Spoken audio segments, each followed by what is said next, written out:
आशा करता हूं आप सब बहुत अच्छे होंगे। मेरा नाम है सिद्धांत अग्निहोत्री। स्टडी ग्लोस पे आपका बहुत बहुत स्वागत है। दोस्तों, आज हम बात करेंगे लो स्पर्म काउंट और मोबाइल फोन के कनेक्शन की। एक रिसर्च पब्लिश हुई है जिसमें यह बताया गया है कि मोबाइल फोन की वजह से स्पर्म काउंट लो हो सकता है। तो इसका मतलब क्या है? देखिए, सबसे पहले तो लो स्पर्म का मतलब होता है कि आपके सीमेन में बहुत कम स्पर्म होना। 1.5 लाख स्पर्म पर ml, 1.5 करोड़, 15 मिलियन, तो इसको ओलिगोस्पर्मिया कहते हैं। अगर आपके सीमेन में स्पर्म नहीं प्रेजेंट होगा तो इनफर्टिलिटी आएगी, यानी कि बच्चे पैदा नहीं होंगे। तो ये एक हेल्थ कंडीशन होती है। और अगर मान लीजिए कि कोई स्पर्म ही प्रेजेंट नहीं है तो इसको एजोस्पर्मिया कहते हैं। तो इसमें तो बिल्कुल ही नहीं। ओलिगोस्पर्मिया को तो वैसे दोनों ही ठीक किए जा सकते हैं, कोई दिक्कत नहीं है। पर्सनालिटी डेवलपमेंट का कोर्स आप जरूर अवेल करें। आज लास्ट डेट है, 50 किताबों का रिव्यू, 350 के करीब का कोर्स है। तो फटाक से, तो नॉर्मल स्पर्म काउंट मतलब ये, ठीक है, जब सब कुछ बढ़िया है। लो स्पर्म काउंट मतलब होता है कि जब बहुत ही है ही नहीं, मतलब आप समझो कि जब स्पर्म ही नहीं है। और इसमें मोटेलिटी इंपॉर्टेंट होती है। मोटेलिटी मतलब किस तरीके से आपका स्पर्म मूव करता है। हेल्दी स्पर्म जो होता है वो कुछ इस तरीके का, लेकिन अनहेल्दी में कुछ ना कुछ दिक्कत आएगी, ब्रेक्स आएंगे, ठीक है, प्रॉब्लम होगी। तो इसीलिए इसमें दिक्कत रहती है। तो स्पर्म काउंट अगर लो होता है ना, तो फिर स्पर्म मोटिलिटी में भी प्रॉब्लम आती है। ये हिसाब किताब। तो नॉर्मोस्पर्मिया इस तरीके से और ओलिगोस्पर्मिया जो है वो इस तरीके से। अब ये स्टडी सामने आई है कि जब मोबाइल फोन आप यूज करते हैं तो आपका मेल स्पर्म काउंट जो है वो लो हो सकता है। हालांकि इस पे अभी पुष्टि नहीं हुई है, याद रखिएगा। यहां पे जो ग्लोबल स्पर्म काउंट है, they have been declining for decades. So researchers ने ये हाइपोथेसिस दी है। अब अभी ये नहीं पता कि ऐसा हो क्यों रहा है। देखिए, ग्लोबली जो है स्पर्म काउंट डिक्लाइन हो रहे हैं, ये बहुत डेंजरस बात है। हालांकि आजकल हमारे जो खान पान है, जिस तरीके की लाइफस्टाइल है, तो उससे होता है। अब देखिए, भारत में प्रॉब्लम पहले तो क्या थी कि अगर मान लीजिए बच्चा पैदा नहीं हो रहा है तो सब औरत पे ही डाल दिया जाता था। बट हमेशा 50-50 होता है, 50% औरत का और 50% आदमी का भी।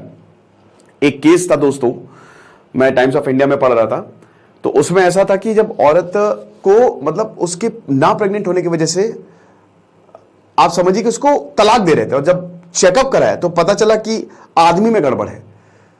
तो आर्मी में गड़बड़ वही कि अगर स्पर्म काउंट नहीं है, एकलौती वही कि फिर मुश्किल होगी बच्चे पैदा होने में। दूसरा, औरतों में अगर बात करते हैं, अगर आपकी फैलोपियन ट्यूब्स ब्लॉक है, ठीक है, तो वो एक बहुत बड़ा रीजन होता है, वही रीजन ही होता है। तो एग जो है वो पहुंच ही नहीं पा रहा है, यूटेरस से जो एग है वो पहुंची,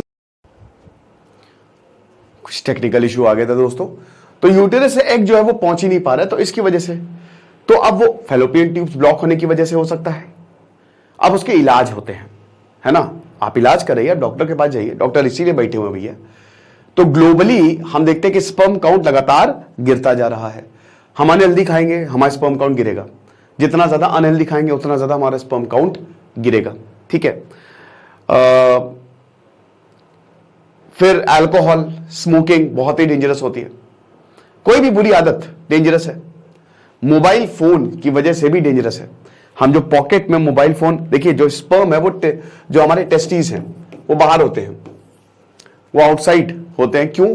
क्योंकि उनको, देखिए, हमारी बॉडी गर्म है लेकिन टेस्टीज को थोड़ा ठंडा टेम्परेचर चाहिए। तो 4 से 5 डिग्री सेल्सियस वो थोड़े ज्यादा ऊपर रहते हैं, कम रहते हैं, ताकि उनको वो मिल सके एटमॉस्फेयर जहां से स्पर्म प्रोड्यूस हो पाए, ठीक है। और वो ट्यूब से कनेक्ट होते हुए फिर उसके बाद यूरेथ्रा में जाता है पूरा।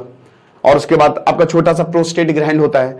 प्रोस्टेट कैंसर मर्दों में बहुत कॉमन है और उसकी वजह से भी काफी बीमारी है, क्योंकि जो आपका स्पर्म है, सीमन है, वो प्रोस्टेट से भी बनता है।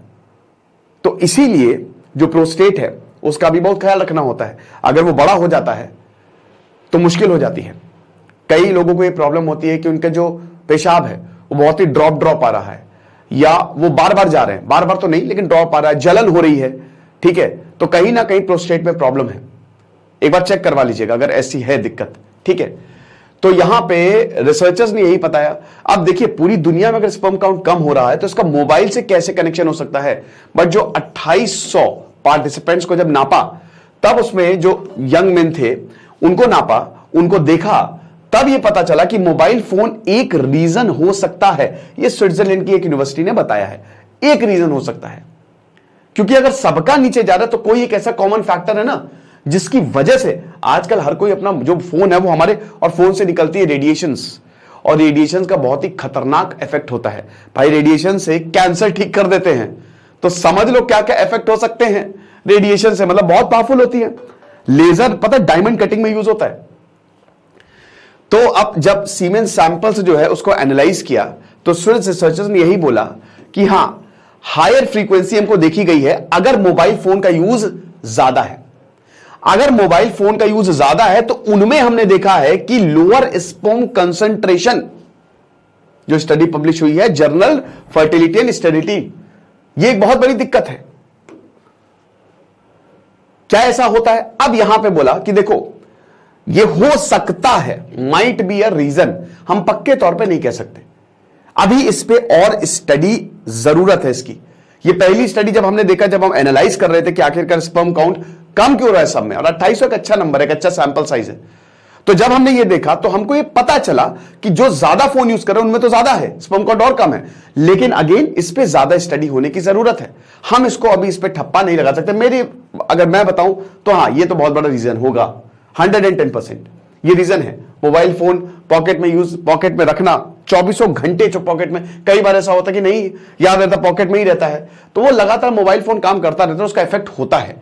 ठीक है, स्पेशली जो सस्ते वाले फोन आते हैं वो तो और डेंजरस होते हैं। They did not find a difference in the sperm motility or morphology between the different types of phones users. They also didn't find any evidence indicating that storing the phone in the pocket rather than in a backpack, for example, places loaded in.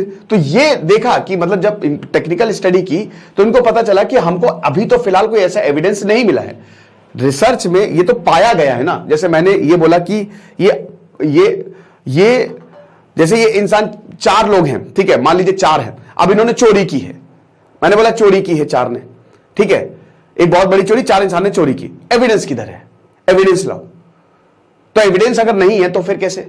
ये तो हमने आकलन किया ना, बस हमने ये देखा कि हां भाई इतने लोग हैं, इनका स्पर्म काउंट जो मोबाइल यूज कर उनका लो है, लेकिन एविडेंस है तो वही बता रहे कि कोई एविडेंस अभी नहीं मिला है। तो इसीलिए इस पे और ज्यादा रिसर्च की जरूरत है। 2005 से लेकर 2008-18 तक स्टडी की है और यही बोला कि जो association between high phone use and low sperm count was more pronounced during the first year of the study. तो जब 2006 में यह था कि जो बहुत ज्यादा यूज कर रहे हैं पहले साल में, उनमें लो स्पर्म काउंट देखा गया था। यह स्टडी बहुत लंबी लंबी चलती है। बहुत अजीब है कि भारत में पीएचडी बहुत सबसे इंपॉर्टेंट होती है। पीएचडी आज पूरी दुनिया में जितने बड़े बड़े इन्वेंशन हो रहे हैं ना, that is because of research. So this pattern is in line with the transition in the new technologies. कि देखिए अब उस समय जैसे हम 2G यूज करते थे, तो अब हम 3G पे आ गए और 4G पे आ गए हैं। तो ये बात बिल्कुल सही बात है कि देखिए पहले जो चीज थी, फोन का आउटपुट पावर ज्यादा था, इनपुट आपकी बैटरी से आती है, आउटपुट जो वो दे रहा है। तो भाई जाहिर सी बात है कि मैंने क्या बताया, सस्ते फोनों में आज भी आउटपुट पावर ज्यादा है, रेडिएशन ज्यादा है, लेकिन जैसे जैसे नई नई टेक्नोलॉजीज आ गई हैं वैसे वैसे अब हम 5G पे आ गए हैं, आउटपुट पावर कम हुआ है। तो उसकी वजह से फोन रखने से जेब में शायद उतना असर ना पड़े। शुरुआत में 2G था, 3G था, तो उसकी वजह से आउटपुट पावर की वजह से प्रॉब्लम थी। बट ये एक स्टडी, अब क्या करें भाई, फोन बैग में रख लो, नहीं होगा। देखिए मैं आपको सजेशन दूं, फोन पॉकेट में रखिए, लेकिन तभी तक रखिए जब उसकी जरूरत है। हर वक्त उसको पॉकेट में मत रखिए, और कोशिश करें कि फोन बहुत ज्यादा पास भी मत रखिए। जब सोए तो फोन को बगल में रख के ना सोए, बिल्कुल भी डेंजरस है, it is very very dangerous. Phone को बिल्कुल बगल तकिए के नीचे रख के, बगल में रख के, दूर रख के सो जाए भाई, क्या दिक्कत है? अच्छी बात है, फोन चलाते रहोगे, रील देखी, 1 सेकेंड कब 2 घंटा हो गया पता नहीं चलेगा। तो इसीलिए 10 से 15% जो मैरिड कपल्स है, they are affected by infertility. पता है ये बड़ा दिक्कत है भारत में, और लगभग 3 करोड़ के आसपास, to be precise 2,75,00,000 27.5 million couples they suffer from infertility. ये वो केसेस है जो रिपोर्ट हुए हैं। These are those cases which are reported. बहुत सारे ऐसे केसेस, कितने केसेस हैं, सरकारी आंकड़ों पे आप कभी भरोसा इसलिए नहीं कर सकते क्योंकि बहुत सारे केसेस रिपोर्ट नहीं होते, वो मन में ही दबा लेते हैं। तो अगर इतना बड़ा भाई 3 करोड़ पॉपुलेशन होती है भाई किसी देश की, समझ रहे हो, भूटान की पॉपुलेशन 7.5 लाख है, उससे 3 गुना ज्यादा भारत में इनफर्टिलिटी है। तो ये थोड़ा अलार्मिंग है। 40 to 50% फीमेल फैक्टर्स और 30 to 40% मेल फैक्टर्स। ठीक है, फीमेल फैक्टर थोड़ा सा ज्यादा होता है। फैलोपियन ट्यूब, देखिए फीमेल की बायोलॉजी इस तरीके से है ना, थोड़ी कॉम्प्लिकेटेड है। ठीक है, जो फीमेल का रिप्रोडक्टिव सिस्टम है वो थोड़ा सा कॉम्प्लिकेटेड है। ओके, और मेल का रिप्रोडक्टिव सिस्टम इतना कॉम्प्लिकेटेड नहीं है, तो फीमेल को थोड़े से ज्यादा चांसेस होता है, बट ज्यादातर वो बराबर ही रहता है, 50-50 ही रहता है, समझ रहे हो, ये चीज है। और उसके बाद आप देख सकते हैं कि 1984 में 5.4% फर्टिलिटी प्रॉब्लम्स थी, फिर 1992 में 8.5 यानी कि बढ़ी है, और 2019 आते आते 15.7% पे पहुंच गई है। यानी कि अगर आप 1984 से लेकर अभी आप कंपेयर करो तो इनफर्टिलिटी प्रॉब्लम 3 गुना ज्यादा बढ़ गई है, समझ रहे हो। यानी कि भारत में आप सोच लो कि मतलब 3, इसको 3 से मल्टीप्लाई कर दो जितनी, तो ये डेंजरस है। अब मैंने क्या बताया कि देश डेवलप हो रहे हैं, नई नई टेक्नोलॉजीज आ रही हैं, नया खान पान आ रहा है, सब कुछ नया आ रहा है, तो इस नई चीज में हम पुरानों को भूलते जा रहे हैं। एक कॉम्बिनेशन होना चाहिए, एक मिक्सचर होना चाहिए कि नया भी रहे सही। बाकी आपको बता दो कि जो रीजंस मेन इनफर्टिलिटी का क्या होता है, एक तो अनहेल्दी ईटिंग हैबिट सबसे बड़ा, जो हम ठूसते जाते हैं फालतू जंक फूड खाओ, लेकिन हफ्ते में या 2 हफ्ते में एक बार खा लो बस, महीने में 2-3 बहुत ज्यादा है। उससे ज्यादा आप घर पे ही या खाना खाओ, घर पे बना के खाओ ना, पनीर लेके आओ घर पे, आपको घर पे बर्गर बना लो। बाहर क्या है ना, मेरा एक सवाल था कि भाई यार ये बाहर के जो बर्गर होता है वो तो हेल्दी होना चाहिए, ठीक है, कि उसमें क्या है, उसमें जैसे अब तो व्हीट के बर्गर वो जो बन होते हैं आपके आटे के आने लगे हैं, उसके बाद फिर उसमें आलू होता है, उसमें वेजीज डाली जाए, तो नुकसान क्यों करता है, वो तो फायदा करना चाहिए। बट बेटा वो डीप फ्राइड होते हैं, जो उसकी पैटी है ना वो डीप फ्राइड होती है, सैचुरेटेड फैट से ही है, तो it is very very dangerous. Heart attack, cholesterol बहुत ज्यादा बढ़ाता है वो। घर पे लेके आओ, घर पे बनाओ बढ़िया, ऑयल बहुत अच्छा यूज किया करो, ठीक है, और ऐसी चीजें खाओ जिससे आपका स्पर्म काउंट बढ़े। इसमें ड्राई फ्रूट्स आते हैं, ठीक है, ड्राई फ्रूट्स बहुत सही होता है कि आप जितना ज्यादा ड्राई फ्रूट्स आएंगे, वो वर्कआउट से भी वो नेचुरली टेस्टोस्टेरोन, वर्कआउट से भी नेचुरली चीजें ठीक होती है, ठीक है। टेस्टोस्टेरोन के खैर वो तो एक हार्मोन हो गया, बट फिर भी एक एडेड, चलो मैं चीज बता रहा हूं, ये आपके मसल्स के लिए भी बड़ा इंपॉर्टेंट है। फिर पीसीओएस ये औरतों में होता है, जब ओवरीज एनलार्ज हो जाती हैं, सिस्ट छोटे छोटे डेवलप हो जाते हैं, तो वहां पे फिर प्रॉब्लम आती है। स्ट्रेस एक बहुत ही बड़ा इंपॉर्टेंट, देखिए स्ट्रेस इनडायरेक्ट फैक्टर होता है हर एक चीज में, डायरेक्ट फैक्टर नहीं होता है। स्ट्रेस कुछ ऐसे ट्रांसमिटर्स रिलीज करता है जिसकी वजह से आपको भूख ज्यादा लगती है, तो आप इधर उधर का ज्यादा खाओगे। तो स्ट्रेस किसी भी चीज में डायरेक्ट फैक्टर नहीं होता है, इनडायरेक्ट फैक्टर होता है, वो और चीजों को ट्रिगर करेगा, ठीक है, ये चीज है। बाकी अगर जैसे जैसे उम्र बढ़ती जाती है वैसे वैसे आपको पता है कि स्पर्म काउंट भी कम होता जाता है ना। तो ये सारी चीजें, बाकी smoking, alcohol, lifestyle, medical reason और बहुत ज्यादा कॉन्ट्रासेप्शन भी यूज करने से भी ये दिक्कत होती है, ठीक है। ओके, फैक्टर जैसा कि हमने बताया, smoking, obesity, alcohol, psychological factor, radio frequency, यही RFEMF, ये जो इलेक्ट्रोमैग्नेटिक रेडिएशन, जो मोबाइल फोन, ये भी बहुत ही नेगेटिव इंपैक्ट डालता है ह्यूमन रिप्रोडक्टिव हेल्थ पे। तो फोन को थोड़ा सा कम रखा करो, जितनी जरूरत है उतना ही रखो। अच्छा, यहां पे भी, पॉकेट में, वो अपर पॉकेट में भी मत रख लेना, रखो जेब में, कोई दिक्कत नहीं है, ठीक है, बट जरूरत जितना है उतना ही, ठीक है, हर वक्त नहीं।